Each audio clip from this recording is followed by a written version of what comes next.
yang gagal mengeksekusi amanah kepemimpinan ini. Dia menjadi pemimpin dan gagal menunaikan amanah untuk adil, untuk berlaku baik kepada rakyatnya, kepada masyarakatnya, maka orang ini juga mendapatkan laknat yang luar biasa dari Allah Subhanahu wa taala.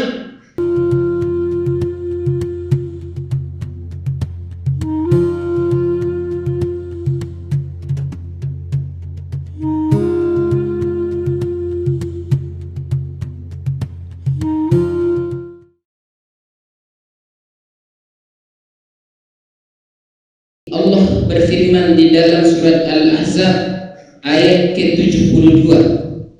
Kata Allah Subhanahu wa taala bercerita kepada Nabi Muhammad sallallahu alaihi wasallam. Kata Allah, "Inna aradna al-amanati 'ala as-samawati wal ardh." Sungguh sebelum ini, kata Allah Subhanahu wa taala, kami sudah menawarkan amanah ini kepada langit yang ada 7 lapis langit ditawarkan oleh Allah Subhanahu wa taala untuk mengemban amanah ini. Was-samai wal ardi, dan begitu juga bumi, wal jibali, begitu juga bumi. Ini adalah makhluk-makhluk Allah yang luar biasa besarnya. Hingga saat ini langit tak tahu manusia di mana ujungnya, di mana tepinya. Saking besarnya makhluk Allah yang satu ini. Begitu juga bumi dan gunung adalah makhluk-makhluk Allah yang luar biasa. Allah tawarkan sebuah amanah, Allah tawarkan sebuah beban untuk dipikul oleh makhluk-makhluk yang besar ini. Tapi kata Allah Subhanahu wa taala, fa'abaina ayyahmilna. Semuanya langit yang 7 lapis tersebut, baik bumi yang 7 lapis tersebut ataupun gunung yang tertancap kokoh di bumi tersebut, tak mau menerima amanah tersebut. Wa asfaqna minha, dan mereka khawatir andai ketika mereka menerima amanah tersebut ternyata mereka gagal mengeksekusi, menjalankan sesuai dengan yang diinginkan oleh Allah Subhanahu wa taala. Wa hamalahal insan, kata Allah Subhanahu wa taala. Lalu beban yang berat ini yang tak sanggup dipikul oleh langit, tak mampu dibebankan kepada bumi dan gunung. Lalu ternyata manusia menyanggupi untuk memikul beban amanah ini. Innahu kana zaluman jahula, kata Allah Subhanahu wa taala. Manusia yang tak menunaikan amanah tersebut adalah orang-orang yang benar-benar bodoh lagi zalim. Kaum muslimin yang dimuliakan Allah Subhanahu wa taala. Maka ketika membaca ayat ini, yang terbayang dalam pikiran kita adalah amanah apa yang Allah titipkan kepada langit, kepada bumi, kepada gunung, dan mereka tak mampu memikulnya, mereka tak mampu mengembannya. Lalu amanah yang sama dipikul oleh manusia. Amanah seperti apakah yang dimaksud oleh Allah Subhanahu wa taala? Maka para ulama mengatakan setidaknya ada 2 amanah yang Allah titipkan kepada makhluknya dan gagal dieksekusi oleh langit, bumi, dan gunung, dan diemban oleh manusia seutuhnya. Setidaknya ada 2 amanah. Kaum muslimin yang dimuliakan Allah Subhanahu wa taala. Amanah yang pertama namanya amanatul khilafah. Amanah untuk menjadi pemimpin. Kaum muslimin yang dimuliakan Allah Subhanahu wa taala. Narasi awal atau tujuan utama diciptakannya manusia di muka bumi ini adalah apa yang Allah sebutkan tentang cerita beliau meminta pendapat kepada para malaikat. Wa idh qala rabbuka lil malaikati inni ja'ilun fil ardi khalifah. Wahai para malaikat, Allah Saya ingin menciptakan di muka bumi itu seorang khalifah. Dia yang akan mengemban amanah khilafah. Lalu para malaikat meragukannya dan seterusnya. Maka Allah menjelaskan perihal tentang kemanusiaan itu sendiri. Kaum muslimin yang dimuliakan Allah Subhanahu wa taala. Jadi narasi awal bahwa kita dihadirkan di muka bumi ini, amanah utama yang dibebankan kepada kita adalah amanah untuk menjadi khalifah. Khalifah itu apa?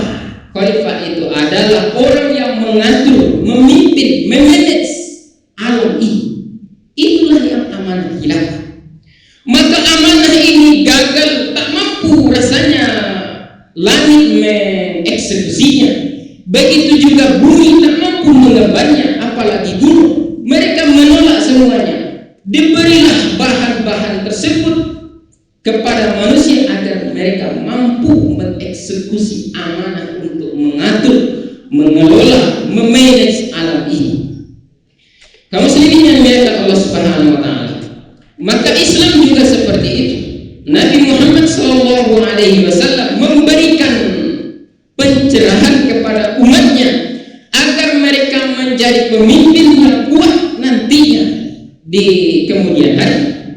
Rasulullah SAW bersabda kepada para sahabat yang ada di Makkah waktu itu, mereka masih dalam kondisi yang tertindas. Mereka tidak ada apa-apanya di Makkah. Tapi Rasulullah SAW mengatakan, la yablughanna hadzal amr ma balagha alaihi al-lail wan nahar. Islam yang kita bawa ini, yang saya ajarkan kepada kalian ini adalah agama yang sampai ke seluruh negeri. Selama di negeri itu masih ada siang dan malam. Maka sekarang barulah kita menyaksikan bahwa dengan kepemimpinan Islam itu tersebar kemana-mana. Dengan pemimpin yang kokohlah Islam itu sampai kemana-mana. Rasulullah SAW juga memotivasi sahabat. Rasulullah mengatakan, la tuftahunnal Konstantiniyah, fala ni'mal jaishu jaishuha, wa la ni'mal amiru amiruha. Kata Rasulullah SAW, kalian pasti nanti akan menaklukkan Konstantinopel, Istanbul sekarang, Turki sekarang. Fala ni'mal jaishu jaishuha, maka itu adalah tentara yang terbaik yang pernah ada Allah utus. Dan amir atau pemimpin yang memimpin penaklukan Istanbul tersebut adalah pemimpin yang terbaik. Para ahli sejarah mencatat, dengan motivasi dari Rasulullah SAW tersebut, ada 112 kali percobaan untuk menaklukkan kota Konstantinopel yang dilakukan oleh umat Islam. Baru yang ke-113-nya barulah umat Islam sukses untuk menaklukkan Konstantinopel tersebut. Itu dorongan agar umat Islam menjadi pemimpin. Itu dorongan agar kita umat Islam harus menjadi penguasa di alam ini. Itulah tuntutan syariat. Kaum muslimin yang dimuliakan Allah Subhanahu wa taala. Rasulullah SAW mendidik para sahabat yang dulunya adalah pengembala kambing, yang dulunya adalah para budak, yang dulunya adalah para peniaga, para bisnismen yang ala kadarnya. Mereka dididik untuk menjadi pemimpin yang sukses. Maka ketika beliau wafat, cerita yang sampai kepada kita adalah di saat Rasulullah SAW wafat dan belum dikuburkan, para sahabat bermusyawarah antara Ansor dan Muhajir terkait siapa yang paling layak untuk memimpin mereka setelah itu. Maka dilakukanlah dialog yang cukup alot di Saqifah Bani Sa'idah, dan akhirnya dipilihlah Abu Bakar radhiyallahu anhu jadi khalifah. Nah, kaum muslimin yang dimuliakan Allah Subhanahu wa taala, belum terkubur jasad Rasulullah SAW, tapi sahabat yang sudah dididik oleh Rasulullah SAW mereka mau mencari pemimpin untuk mereka. Ini menunjukkan kualitas kepemimpinan para sahabat luar biasa. Para ahli sejarah mencatat 80% sahabat yang ketika Rasulullah wafat itu adalah para pemimpin di zamannya. Maka disebarlah mereka ke Irak, disebarlah mereka ke Mesir, disebarlah mereka ke Yaman, dan seterusnya. Maka tersebarlah Islam berkat kepemimpinan dari Rasulullah SAW. Kaum muslimin yang dimuliakan Allah Subhanahu wa taala.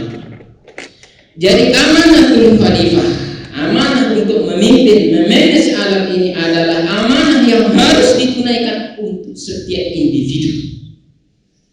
Rasulullah SAW menceritakan, berkata kepada kita umatnya, kata Rasulullah SAW, kullukum ra'i, setiap kalian adalah pemimpin, wa kullukum mas'ulun an ra'iyati, dan setiap kalian juga akan ditanya tentang kepemimpinannya, adilkah atau tidak. Di level manapun dia memimpin pasti akan ditanya. Di level keluargakah dia memimpin, di level lurahkah dia memimpin, di level kecamatankah atau seterusnya, dia akan ditanya semuanya.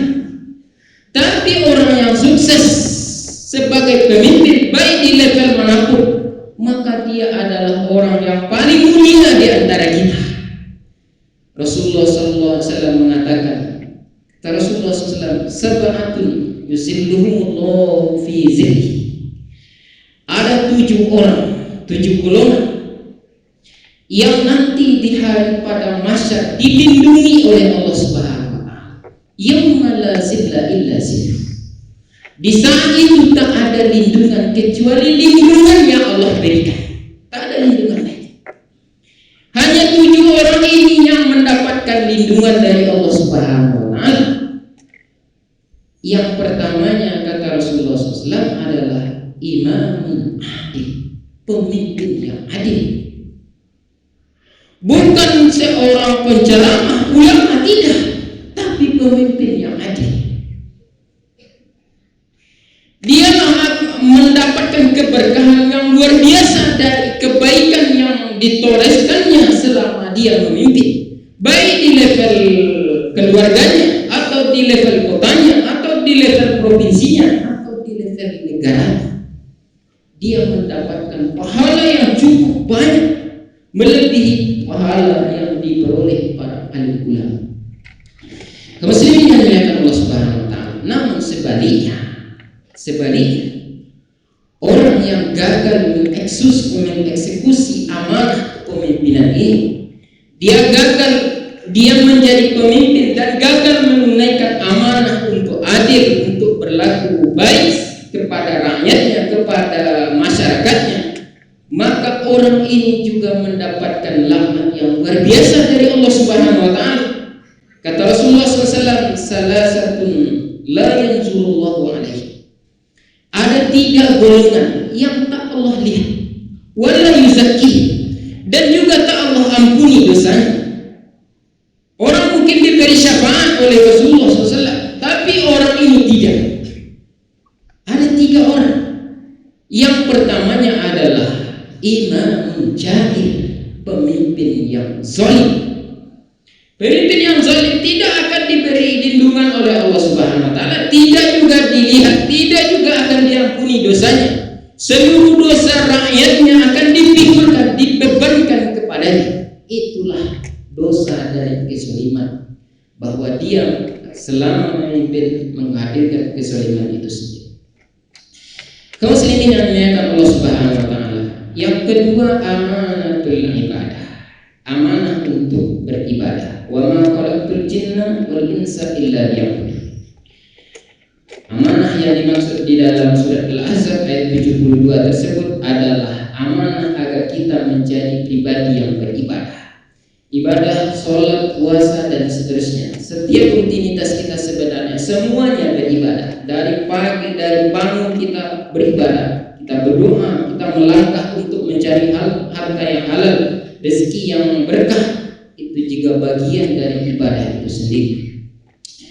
Kaum muslimin yang dimuliakan Allah Subhanahu wa taala. Lalu andai kata di saat ini kita sedang melakukan pemilihan, maka syaratnya adalah bahwa sesuai dengan amanah tersebut adalah bahwa kita memilih orang yang mampu memanage umat ini untuk taat kepada Allah Subhanahu wa taala. Mampu dia mengelola umat ini untuk menjadi lebih dekat dengan Allah Subhanahu wa taala. Maka itulah yang harus kita pilih. Faqtabi'u ya ulil absar la'allakum turhamun.